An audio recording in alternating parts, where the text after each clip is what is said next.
especialistas en temas de economía, de lo que va a pasar, de los nuevos tiempos. ¿Qué me puedes contar sobre...? Bueno, básicamente lo que sucede es esto. A raíz del contacto que tuve en la adolescencia, como te decía al principio de esta entrevista, y lo que vino después en esos encuentros físicos, una cosa me fue llevando a la otra. Yo vengo de una familia normal, de clase media.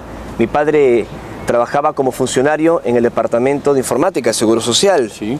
Tenía 117 personas a su cargo. Mi madre trabajaba en el Bancomer, administraba una de sus oficinas en la ciudad de Lima. Soy el mayor de 3 hermanos. Somos una familia, quiero decir, normal. Pero en la medida que esto fue avanzando, yo estudié administración de empresas, trabajé marketing, trabajé varios años como visitador médico, hasta que aparecí en la televisión y obviamente mis jefes en el laboratorio me invitaron a renunciar porque no podía aparecer hablando estas cosas. Cuento esta parte humana para graficarte la pregunta que me has hecho. ¿Qué tiene que ver esto con la economía o con las profecías? Correcto. Si en realidad mi experiencia empezó con el contacto extraterrestre. En la medida que yo noté cambios en mi persona, cambios en la sociedad en la que yo crecí, más allá del fenómeno ovni y el ocultamiento de estos temas, me fui introduciendo en la investigación. Traté de no quedarme solo en mi testimonio y allí me tropecé con algunos sensitivos como Benjamín Solari Parravicini, que afirmó haber tenido un contacto con seres extraterrestres y que advertía de crisis económicas en todo el mundo. Lo empecé a investigar, no profundamente, pero una cosa me fue llevando a la otra. Yo me mudé a la Argentina, donde vivo, justamente en plena crisis del cacerolazo y las huelgas y las marchas que recuerdan el actual movimiento 15M. Parravicini decía que se iba a establecer un puente entre la Argentina y España y que lo que vivió Argentina, una tormenta en pequeño, luego azotaría al mundo. Hoy lo estamos viendo en España, en Europa, en los Estados Unidos. Así que cuando publiqué en 2009 mi libro, después de 2012, traté de relacionar todas las cosas que se hablan sobre las profecías que apuntan a un final o a un nuevo comienzo positivo. Y por eso me he involucrado en esos temas. ¿Por qué crees que fuiste contactado tú en concreto? No soy ninguna persona especial. No soy persona que forme grupos, soy un humilde testigo, lo digo con total sinceridad, que vivió algo extraordinario y solo procuro motivar a la gente a que piense en estas cosas, no a que las crea. Creo que si estos seres entraron en contacto con una persona común y corriente como yo, es solo para llegar a un público mucho más amplio. Y de hecho, esto ha sido tan intenso, Joan, que he podido dar conferencias en unos 40 países, viajo 14 países por año. Ahora estoy en este medio de comunicación contigo, en Lighthouse, y mucha gente va a ver este vídeo. Y si dentro de las personas que están viendo este material, mi testimonio o la charla que estamos teniendo les invita a pensar en otras cosas, pues vale la pena. Creo que ese es el objetivo final del contacto que afirmo haber tenido. ¿Cómo se llama tu libro y cuántos libros tienes? Tienes como 9 o 10, ¿no? Sí, estoy por publicar mi 10º libro. Cuyo título de momento es ERS y las ciudades subterráneas. Lo estoy coescribiendo con un fotógrafo argentino, Roberto Villamil.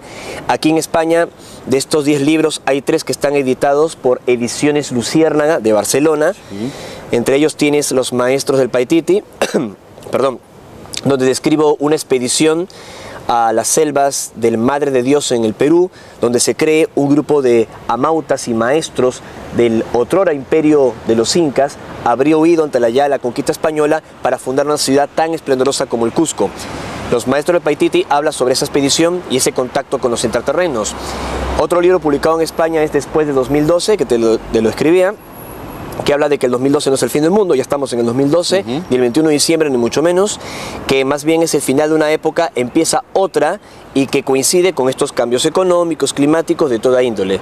E Intraterrestres, donde describo mi expedición al Mato Grosso en el Brasil, donde se perdió el coronel inglés Percy Harrison Fawcett, los 3 días que estuve dentro de la Cueva de los Tallos en el Ecuador, con todas las cosas que pudimos ver, realmente experiencias que son extraordinarias. Bien, ¿viste algo concreto en las cuevas de los Tallos? ¿Que te pueda contar? Sí, un montón de cosas. Tuve la oportunidad de ir con un grupo maravilloso de personas, entre ellas con Rafael Calderón, que es un investigador muy importante de este tema en la ciudad de Quito.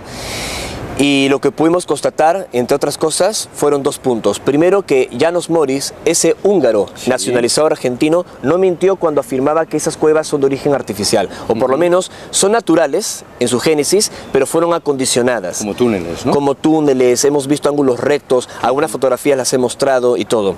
Y segundo, que hay criaturas no humanas en esas grutas. Personalmente las he visto. En algún momento encontramos con un indio shuar que nos acompañó las osamentas de una de estas criaturas que son pequeñas, que había fallecido, y nos enteramos que esta comunidad de coangos, los shuar, conocían a esas criaturas con el nombre de Sunquis y Nuncuis, los habitantes de los túneles, las chincanas de los incas, como se les conoce en quechua, y también en las lagunas o en los ríos. Que eran personas bípedas. Bípedas, erguidos en su columna, de 1,20 m de estatura, los ojos bastante grandes, pero no tenían párpados, tenían solo 4 dedos, con un dedo pulgar como para asir, muy bondadosas, parecían como niños, pero les molestaba la luz. Yo les alumbré con la linterna en un momento y se tapaban. Son como nictálopes, parecen haber crecido o haberse movido siempre en ambientes oscuros, pero son criaturas pues positivas, o sea, no son nada tenebrosas ni mucho menos. Los indios shuar les consideran como guardianes. Es más, años más tarde, Joan, de esa expedición en la Cueva de los Tallos, estuve en Roraima, en Venezuela. Se lo comentaba en algún momento a tu amigo Rafael Palacios, a Rafa Pal, que él también estuvo por allí en Venezuela. Y le comentaba a Rafa Pal, en una entrevista vieja que él me hizo, que en Roraima existen las mismas criaturas en cuevas similares, y los indios pemones les llaman Amaicoc o Amaicoc. No puede ser, obviamente, una casualidad. Claro. Tú sabes que aquí, el 11 del 11 del año pasado, muchos españoles fueron a Capilla del Monte a ver a Matías de Stéfano, por la abertura del portal y tal. ¿Qué crees que es la ciudad de Erx, en Capilla del Monte? Bueno, creo que hay una confusión en relación con esto de los portales. Sé que todo el tema del 11-11, 12-12 y ese tipo de cosas son simbólicas y permiten que un gran colectivo de gente se reúna para meditar y elevar la conciencia del planeta. En eso desde luego que creo, pero que porque se junte una fecha en el calendario gregoriano que no lo sigue toda la humanidad, un 11-11, un 10-10, un 12-12, racionalmente no te dice absolutamente nada. Es una cuestión más de fe, de creencias. Capilla del Monte es un pueblo en el corazón de la Argentina, en Córdoba, que agrupa miles de personas habitualmente que están en estos temas espirituales o esotéricos. Se reúnen a veces miles de personas en estas reuniones de todo tipo, porque allí se produjo un fenómeno el año 86 que fue la huella del pajarillo. Un presunto ovni deja una marca de unos 115 metros de largo, 55 de ancho, en media montaña. En media montaña.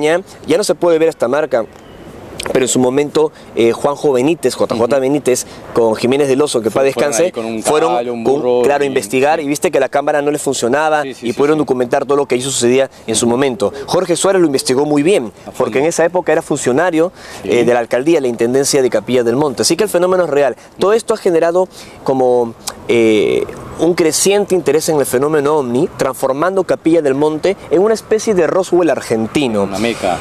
Pero también un testigo de contacto, Ángel Cristo Coglanis, de origen griego, empezó a tener experiencias en los años 80 en ese lugar, y a Coglanis llegó a observar luces que se manifestaban ante él y otros testigos, que denominó las luces de Erx. Erx no es el nombre de esa supuesta ciudad subterránea, sino la ciudad de la flama azul, según los viejos contactados. Erx es como el resumen de encuentros del remanente cósmico sideral. Un nombre muy pomposo y muy extraño que describe esa presunta ciudad intraterrena que tal vez exista y que a mí no me sorprendería, porque también he visto esas luces.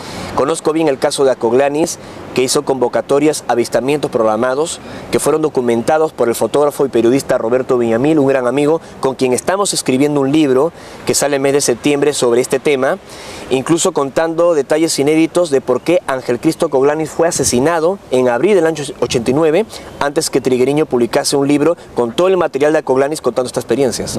¿Fue asesinado donde, en Argentina? En Buenos Aires, en su propio consultorio, 7 tiros de bala. Estas cosas obviamente son extrañas. Si no fuesen tan importantes, ¿por qué terminan así?